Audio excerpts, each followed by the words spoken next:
Hello to everyone. Hello to everyone. So आज मैंने ये ना एक लिसनिंग पेपर आप लोगों के लिए बनाया है, स्टूडेंट्स के लिए स्पेशली, क्योंकि बहुत सारे स्टूडेंट जो प्रैक्टिस करते हैं कंप्यूटर पे, वो मोबाइल पे, तो उनके पास सॉफ्ट कॉपी जो होती है वो हार्ड कॉपी में अवेलेबल नहीं होती। तो जो उनकी प्रैक्टिस है इतनी वैलिड नहीं रहती, और एग्जाम डे पे वो उसके प्रेशर को कोप नहीं कर सकते जो वो प्रैक्टिस घरों में करते हैं। तो ये जो इसकी पीडीएफ फॉर्म होगी मैं अपने डिस्क्रिप्शन में शेयर कर दूंगा, और अगर किसी को सेपरेटली चाहिए तो मेरे व्हाट्सएप नंबर पे मुझसे कॉन्टैक्ट करके इसकी सॉफ्ट कॉपी ले सकते हैं।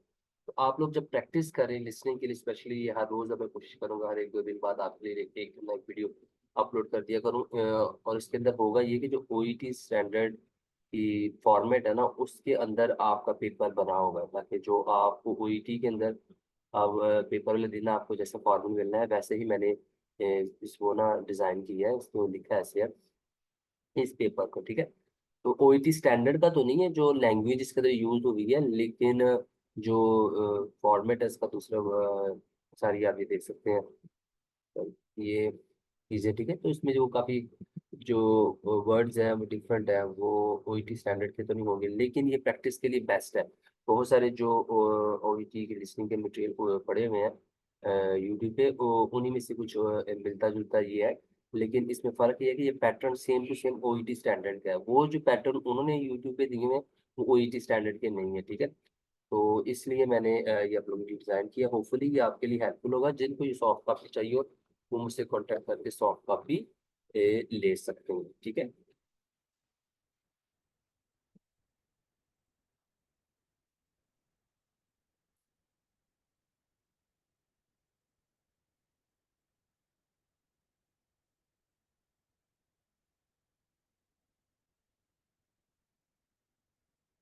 Occupational English Test. Listening Test. This test has 3 parts. In each part, you'll hear a number of different extracts. At the start of each extract, you'll hear the sound. You'll have time to read the questions before you hear each extract, and you'll hear each extract once only. Complete your answers as you listen. At the end of the test, you'll have 2 minutes to check your answers. Part A. In this part of the test, you'll hear 2 different extracts. In each extract, a health professional is talking to a patient. For questions 1 to 24, complete the notes with information that you hear. Now, look at the notes for Extract 1. Extract 1, questions 1 to 12. For questions 1 to 12, complete the notes with a word or short phrase that you hear. You now have 30 seconds to look at the notes.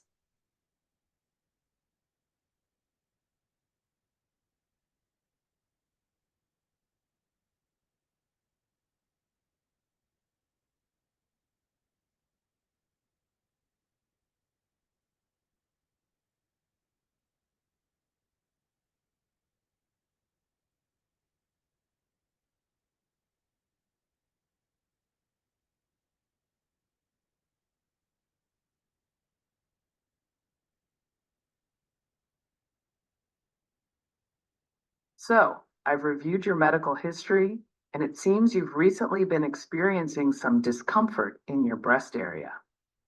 Can you tell me more about that? Yes, it started about a week ago.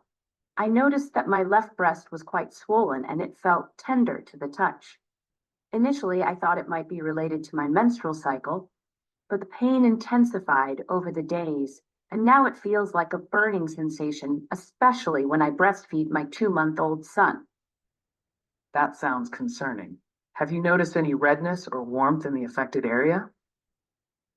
Yes, there's a reddish pink patch on the upper part of my breast, and it feels warmer than the rest of my skin. There's also this lump that I can feel, and it's quite painful when I touch it. I see. Have you experienced any flu-like symptoms, chills, fever, or fatigue, perhaps? Actually, yes. I've had a mild fever for the past 2 days, and I feel more tired than usual, which I initially attributed to the sleepless nights with the baby. but now I'm not so sure. It's essential to differentiate between general fatigue due to new motherhood and fatigue due to a possible infection. Regarding breastfeeding, have you noticed any changes in your baby's feeding patterns or behavior? He's been fussier than usual and sometimes pulls away from the breast during feeding. I thought he might be colicky, but now I wonder if it's related to my condition. It's possible.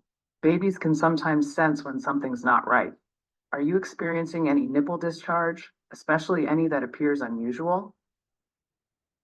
Not that I've noticed.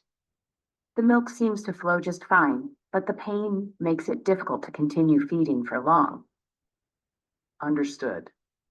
Mastitis is an inflammation of the breast tissue, often due to an infection, and it's not uncommon in breastfeeding mothers. The symptoms you're describing seem to align with that. However, we'll need to run some tests to confirm. I was worried it might be that. I've heard of mastitis, but never thought I'd experience it myself. What can be done about it? Treatment usually involves antibiotics to clear the infection. It's also essential to keep breastfeeding or pumping to ensure the milk ducts don't get clogged, which can exacerbate the condition. Warm compresses can also help alleviate some of the pain and inflammation. We'll discuss a detailed treatment plan once we have the test results. Thank you, doctor. I just want to get back to normal and ensure my baby is getting the best. Absolutely. And we'll do everything we can to ensure that. Let's start with a physical examination and then proceed from there.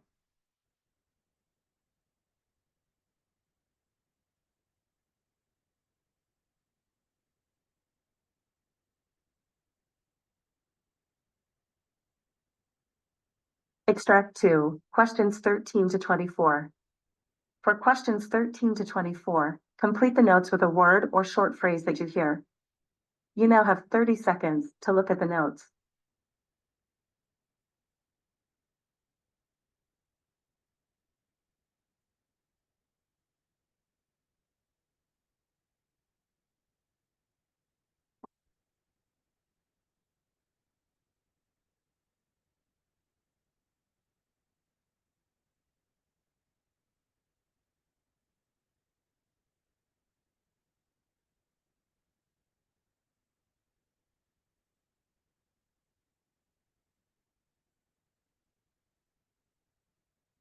Good afternoon, doctor. Good afternoon. How can I assist you today? Doctor, I've been experiencing frequent urination, increased thirst, and constant fatigue for the past few months. I'm worried it might be diabetes. I understand your concerns.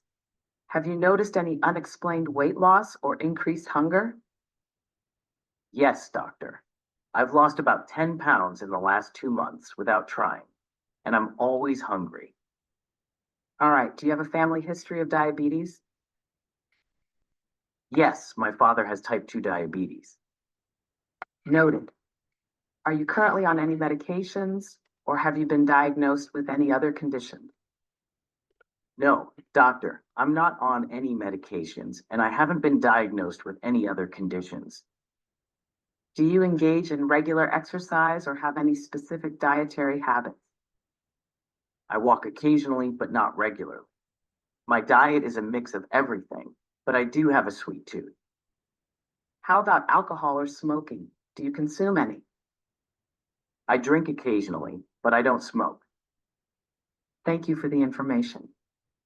Based on your physical examination, I note that you are overweight with a BMI of 28. Your blood pressure is 190 millimegahertz. Pulse rate is 78 BPM, and your saturation is 98% on room air.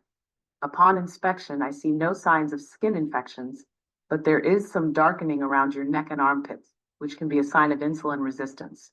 Your feet show no ulcers or cuts, but there is some loss of sensation. I've reviewed your blood tests, and your fasting blood sugar is 140 milli, and the HbA1c is 75%, which is above the normal range. What does that mean, doctor? These results suggest that you have type 2 diabetes. The darkening of the skin, called acanthosis nigricans, and the numbness in your feet indicate that you might have had elevated blood sugar levels for a while. The HbA1c test gives us an average of your blood sugar levels over the past 3 months, and a result of 7.5% confirms the diagnosis. Oh, I see. What should I do next? First, don't worry. Diabetes is a manageable condition. We'll start with some lifestyle modifications, including a balanced diet and regular exercise. I'll also prescribe some medications to help control your blood sugar levels. Regular monitoring and follow-up appointments are crucial. We have a dedicated diabetes care team that will guide you through the process and provide all the necessary support. Thank you, doctor. I appreciate your guidance and support.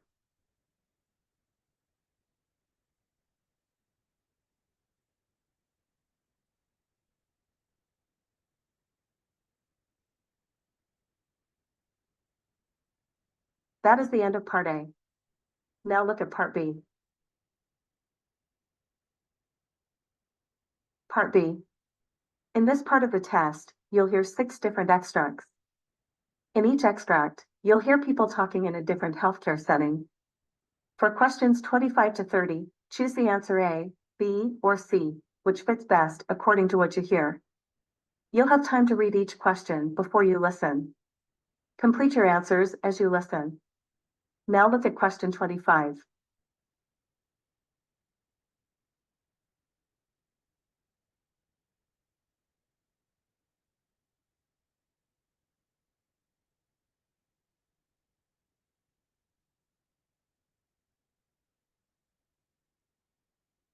Doctor, it seems like my son Luke is always catching a cold.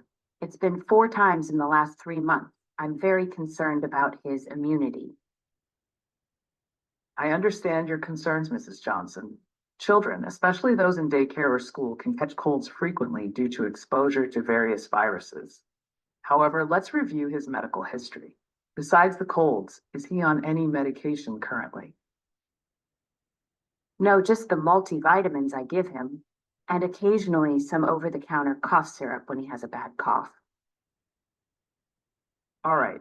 It's not unusual for kids his age to have multiple colds a year. Their immune systems are still developing. However, it's essential to ensure he's getting a balanced diet, adequate sleep, and regular exercise. These factors contribute to overall health and immunity. I do try to ensure he eats well and sleeps on time, but with the colds, his sleep sometimes gets disturbed. It's a cycle sometimes. The cold affects sleep, and inadequate sleep can make one more susceptible to illnesses. But let's monitor him for a few more months. If the frequency doesn't decrease, we might consider some tests to check his immune function. For now, continue with the multivitamins and ensure he washes his hands frequently.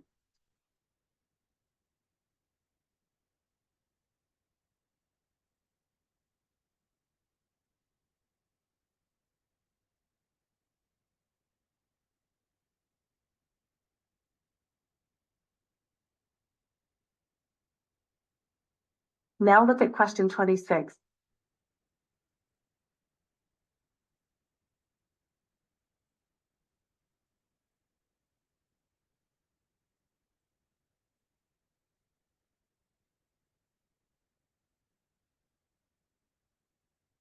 Hello, I'm Dr. Carter, the surgical resident on call. I wanted to discuss Mr. Collins, who underwent a gallbladder removal yesterday.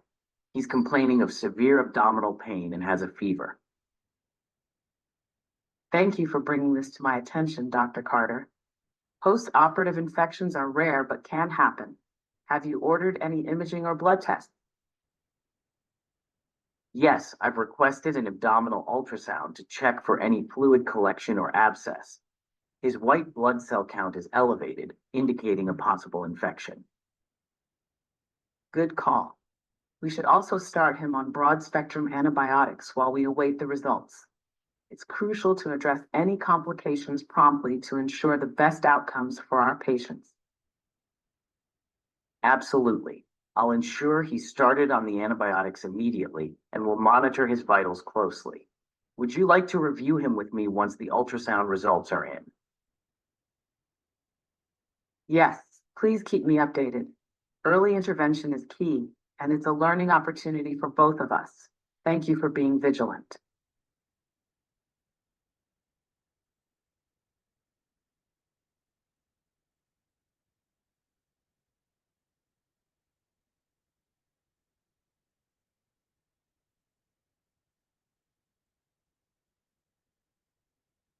Now look at question 27.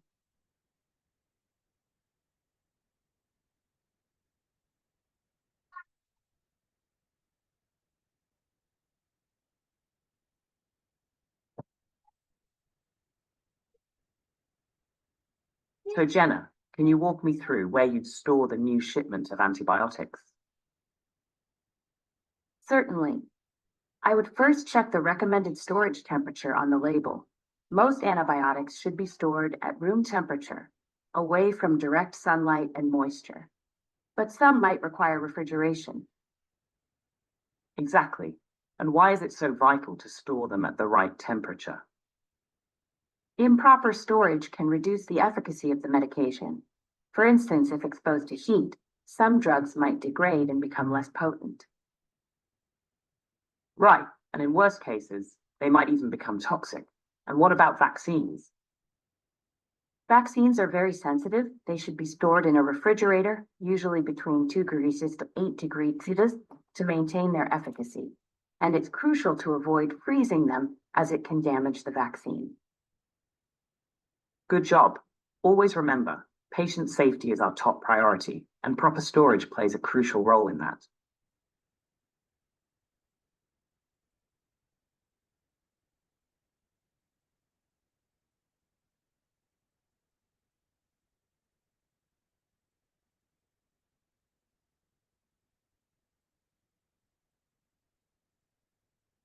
Now look at question 28.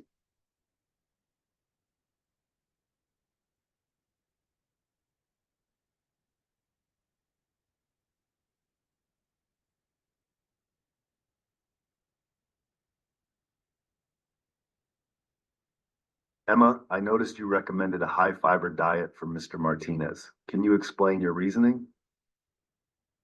Yes, Dr. Mason. Mr. Martinez has been complaining of chronic constipation, and after reviewing his dietary records, I observed he has a low intake of dietary fiber. That's a good observation. But remember, when introducing fiber into a diet, especially for older patients, it should be gradual. Why do you think that is? Introducing fiber suddenly can cause bloating, gas, and even more discomfort. Gradually increasing fiber allows the digestive system to adjust. Correct. And we should also remind Mr. Martinez to drink plenty of water, right? Absolutely. Fiber works best when it absorbs water, making the stool soft and bulky. Without adequate hydration, a high fiber diet could exacerbate constipation.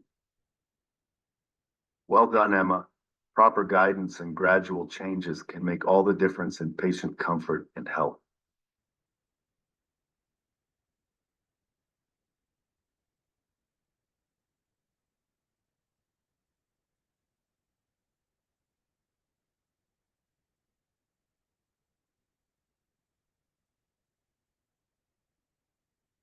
Now look at question 29.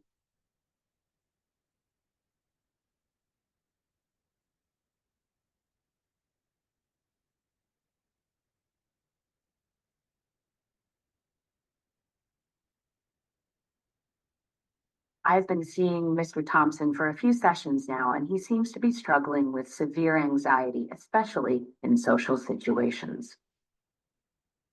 Has he mentioned any specific triggers or events that exacerbate his symptoms? He said crowded places and unexpected social interactions make him feel overwhelmed. He also mentioned his job requires him to attend frequent meetings, which has been a source of stress. It's challenging when everyday situations become sources of distress. Have you considered introducing him to cognitive behavioral therapy techniques? Yes, I've started him on some breathing exercises and grounding techniques. I also think he might benefit from exposure therapy. but I want to take things slow to ensure he's comfortable. That's a good approach. Consistent support and gradual exposure might help him build resilience over time. And always remember to check in about his comfort level. Absolutely, patient well-being is always the priority. Thanks for the advice.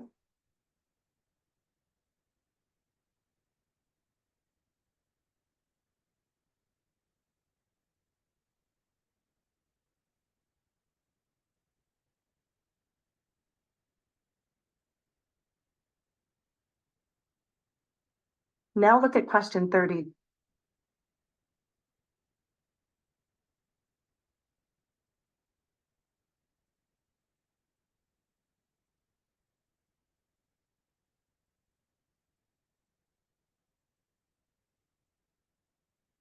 Hand hygiene is a foundational practice in any healthcare setting.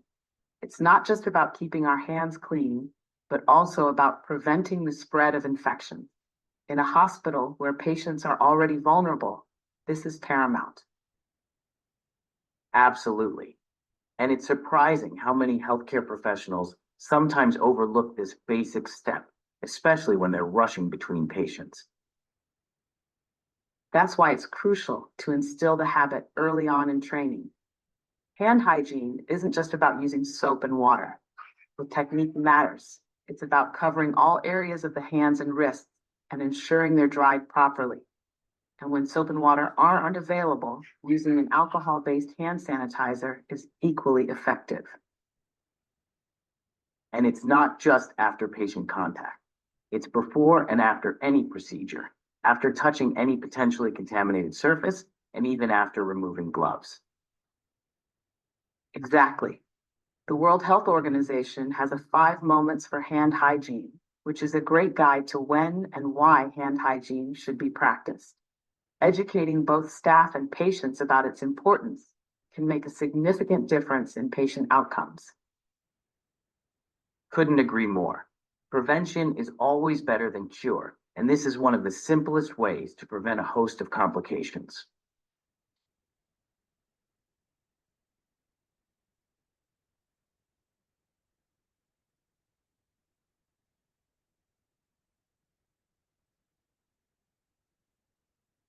That is the end of part B.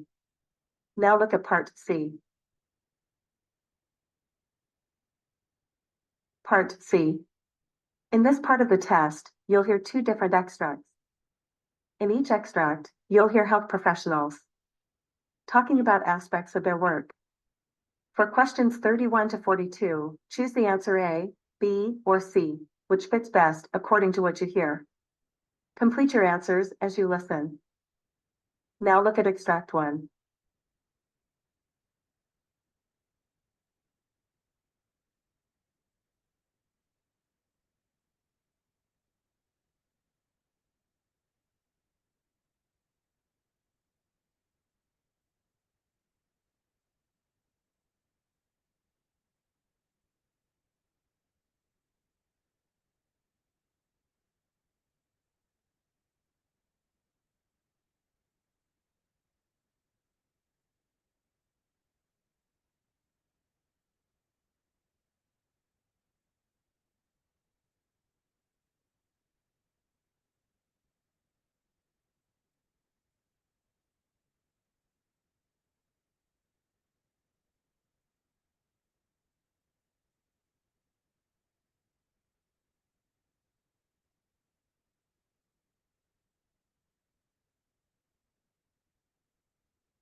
Today, we're joined by Dr. Alex Thompson, an expert in neurology who recently led a comprehensive research study on epilepsy in Nepal. Dr. Thompson, can you tell us about the significance of this study And what drove you to choose Nepal as your research focus? Well, the decision to focus on Nepal was driven by a glaring gap in our understanding of epilepsy prevalence and management in South Asian countries. While epilepsy is a universal condition, the challenges faced by patients in countries like Nepal differ greatly from those in Western nations. I felt it was vital to understand the unique landscape there. And to be honest, I was curious about how traditional beliefs might influence the perceptions and treatment of epilepsy. Fascinating. Were there significant differences in how epilepsy is perceived in Nepal compared to Western countries? Absolutely. In many Western countries, epilepsy is viewed primarily as a medical condition, with a push towards understanding its neurological basis. However, in Nepal, there's a strong intertwining of cultural, spiritual, and medical beliefs. Some communities view seizures as a result of past sins or as a spiritual possession. This has a significant impact on how patients seek and receive treatment. For many, turning to traditional healers or shamans is the first step before considering modern medical interventions. How did these cultural beliefs influence the management and treatment of epilepsy in Nepal? Well, due to these prevailing beliefs, there's often a delay in seeking medical treatment. By the time patients reach a healthcare facility, they might have had seizures for several years without appropriate management. This delay can exacerbate the condition and result in a poorer prognosis. Additionally, there's a notable shortage of anti-epileptic drugs, AEDs, and trained neurologists in the country. The healthcare infrastructure struggles to meet the demands of the population. Were there any particular cases or stories from your research that stood out? One that comes to mind is about a young boy named Raj. He began experiencing seizures at a very young age, but his parents, attributing the condition to a curse, sought out spiritual remedies. By the time they reached a hospital, Raj's condition had deteriorated significantly. Fortunately, with the right treatment and interventions, he started showing improvement. Raj's story emphasizes the urgent need for increased awareness, early diagnosis, and appropriate management of epilepsy. It must have been quite an eye-opener. What were some of the key challenges you faced during this research? Well, gaining the trust of the local communities was a hurdle. Many were initially wary of outsiders probing into their personal health and beliefs.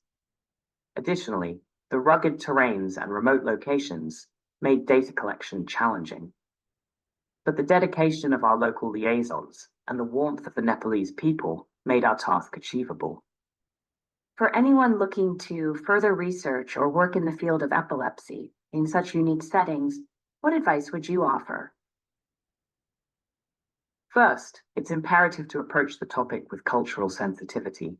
Understanding and respecting local beliefs is crucial.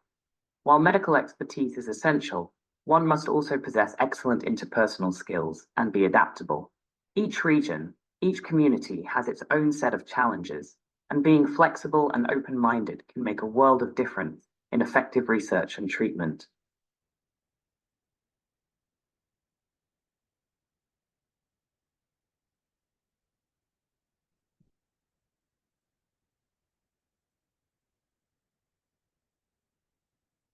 Now look at extract 2. Extract 2, questions 37 to 42. You now have 90 seconds to read questions 37 to 42.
Welcome to our discussion today. We have the pleasure of hosting Dr. Emily Thompson, a renowned ophthalmologist from the University of Florida. Dr. Thompson is here to share insights from her recent studies on the progression and management of glaucoma, a leading cause of blindness. Dr. Thompson, thank you for being here today. What are the major findings from your recent studies? First off, thank you for having me.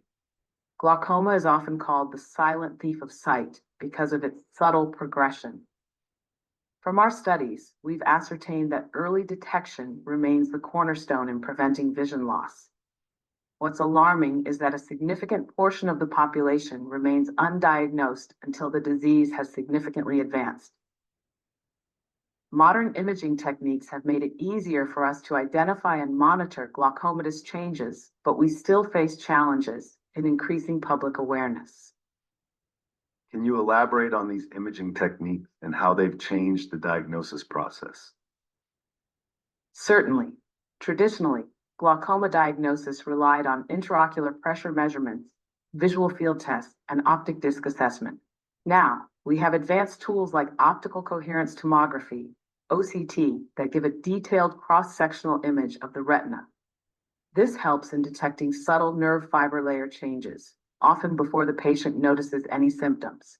Additionally, technologies such as the visual field 24-2 and 10-2 tests allow for a more precise understanding of the patient's functional vision and progression rate. For our listeners who might not know, can you briefly explain what glaucoma is and its types? Absolutely. Glaucoma is a group of eye diseases characterized by damage to the optic nerve, usually due to increased pressure in the eye. The two primary types are open angle and angle closure glaucoma. Open angle is more common and progresses slowly. Angle closure glaucoma can appear suddenly and is more intense. Both can eventually lead to vision loss if not treated. How has the treatment approach evolved over the years? Earlier, the primary approach was lowering the intraocular pressure with medications, laser treatments, or surgery. Now, while these still remain vital, there's a more holistic approach to patient care. We focus on lifestyle changes, monitoring sleep apnea, and even considering yoga postures, as some positions can elevate eye pressure. Newer medications with fewer side effects and better pressure lowering effects are being developed, and minimally invasive glaucoma surgeries have risen in popularity, offering safer alternatives with faster recovery. What's the feedback you get from patients regarding these treatments? Many patients appreciate the non-invasive nature of recent advancements. They're particularly fond of the newer medications with fewer systemic side effects. But like any treatment, adherence remains an issue. Some patients find it challenging to keep up with eye drops or follow-ups, emphasizing the need for more patient education and simpler treatment regimens. Lastly, are there any misconceptions about glaucoma you'd like to address? One major misconception is that glaucoma only affects the elderly. While age is a risk factor, even younger individuals can get glaucoma. Another misconception is that it's only about high eye pressure. While pressure is a significant risk factor, there are patients with normal eye pressure who can develop glaucoma. It's essential to have regular eye checkups, understand the risks, and take proactive steps towards prevention. Dr. Thompson, thank you for this insightful discussion and for shedding light on such a crucial topic. My pleasure. Thank you for having me. It's essential to keep these conversations going to increase awareness and ultimately prevent avoidable blindness.